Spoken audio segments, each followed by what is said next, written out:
system. Christian Hyatt, go grab the ebook, and yeah, congrats, Christian. With that, let's jump in and start to talk about ransomware. So, relatively slow week, meaning that there were only 66 victims posted to leak sites. It seems like a lot, but relatively speaking, that's a slow week.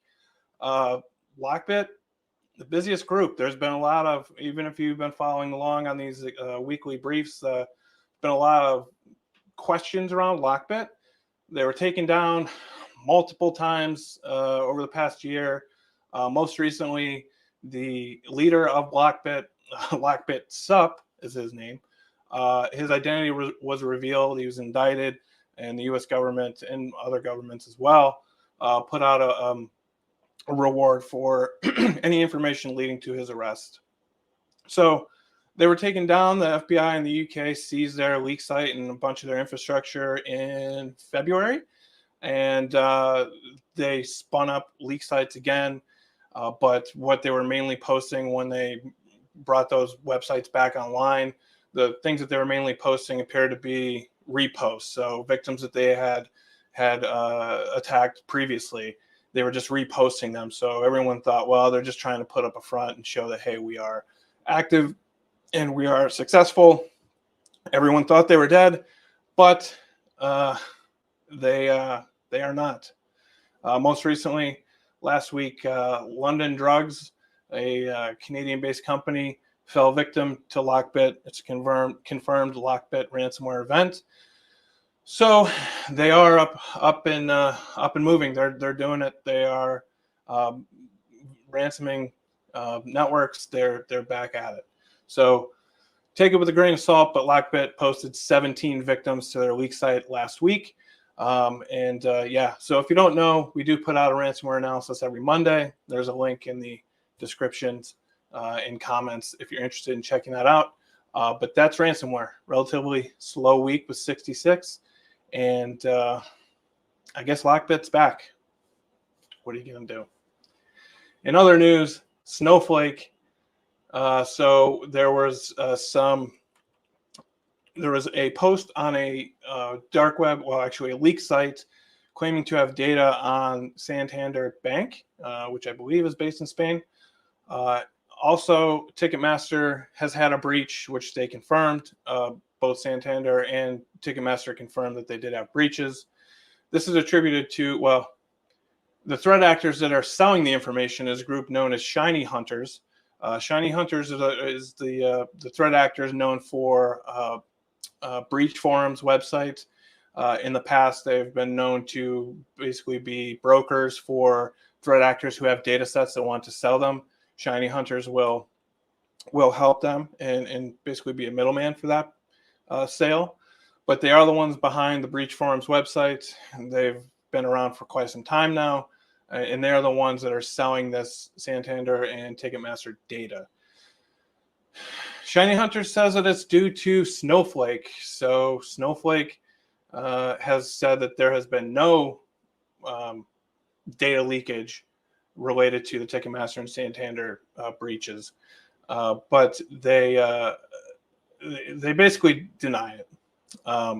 So they say that it's not them, but in the same breath, they do admit that an account, a customer service account of theirs, was breached in some way. However, they're saying that these Ticketmaster and Santander leaks are not related to Snowflake.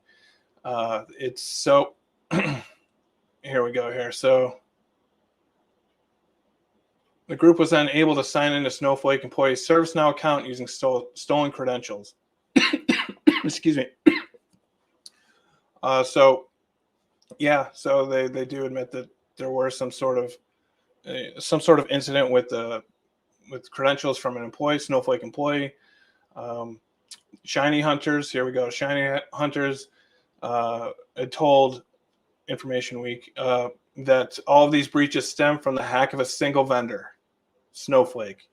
So the threat actors that have this data for sale are claiming that it's from a Snowflake database. Snowflake is saying no, it is not. But we don't have any real answers right now, nothing to confirm.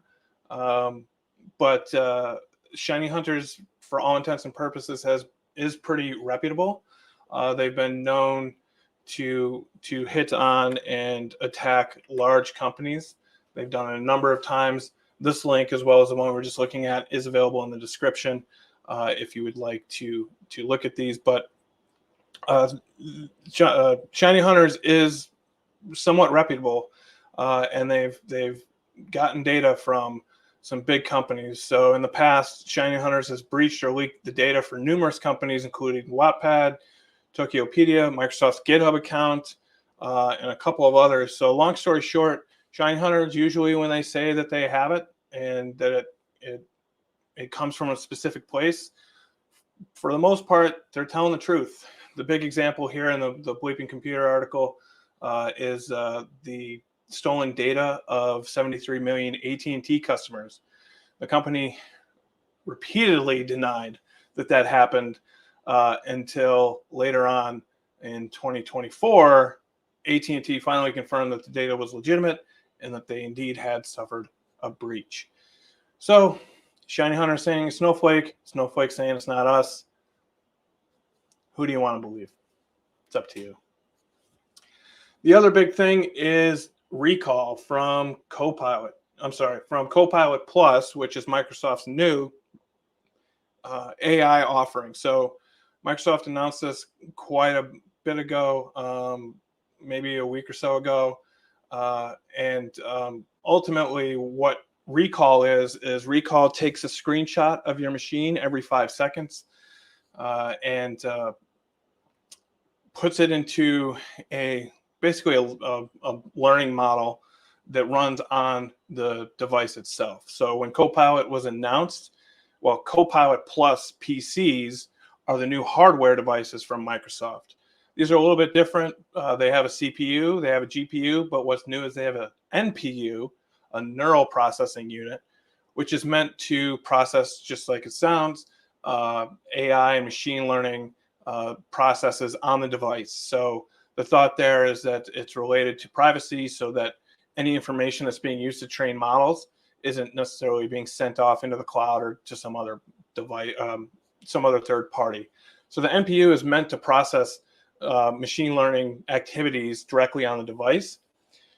Recall is a feature that will be in the Copilot Plus PCs that takes a screenshot every 5 seconds of the user's machine, puts them into a machine learning model, basically does OCR, pulls out text, pulls out all other kinds of stuff for its onboard processing of it through the machine learning algorithm, so that what you can do is you can go and you can say, hey, what was that website? I remember I was looking at baseball bats. I can't remember where that was. And Recall will, having these screenshots and having trained a local model on what you've done, will be able to tell you, hey, this is where you were looking at it. You looked at it on this date, right? You went to XYZ website. The problem with that is that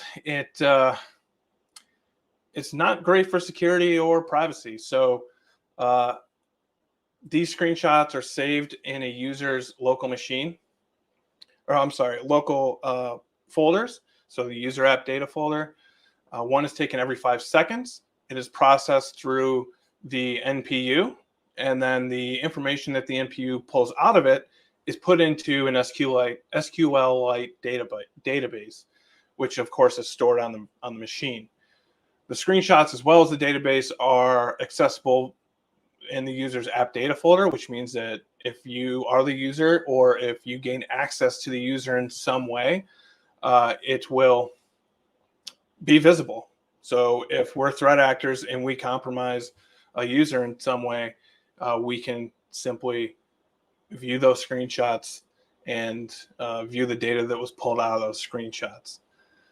It does not perform content moderation. So meaning it will not, it will take screenshots of things like PII, of account numbers, of not safe for work content, right?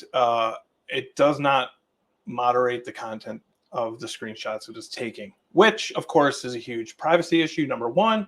But number two, it opens up a big attack surface because, as we all know, sometimes it's pretty easy to get access to a user account. And if a threat actor is able to get access to that user account and gain access to that machine, they can simply view all those screenshots and all the data accumulated by the recall feature. So also on top of that, they do have a new API, which is called the Core AI platform, which is basically a set of Windows tooling to work with the NPU and other various machine learning functions on a device. That's an additional attack surface. So as someone in offensive security, I'm really looking forward to being able to poke and prod at this. I would recommend this article that we have pulled up here is from Kevin Beaumont, a longtime security researcher. I mean, he's been around forever. He's extremely good at what he does. He's broken a lot of different stories before. He's worked at Microsoft. What I would suggest you do is check out the write-up by Kevin Beaumont. Check out the write-up from Ars Technica. But recall is going to cause some serious issues for corporate policies. It's going to open up quite a bit of an attack surface for threat actors. And so it's something that you definitely want to keep an eye on. So that's it for this week. I appreciate you spending the time with me. I want to make sure that you also know that we do have a pen test ROI calculator. The link is in the description and in the comments. This is a calculator that's been very helpful, not only for us, but for our clients to help and sell, more than check the box pen testing upstairs, to really show the value of going beyond checking the box with the penetration test. It's been extremely helpful. There's a link in the description in the comments. I suggest you check it out. And so appreciate you coming and spending time with me. I hope you have a great rest of your week, an excellent weekend, and we will see you next week. Speak soon.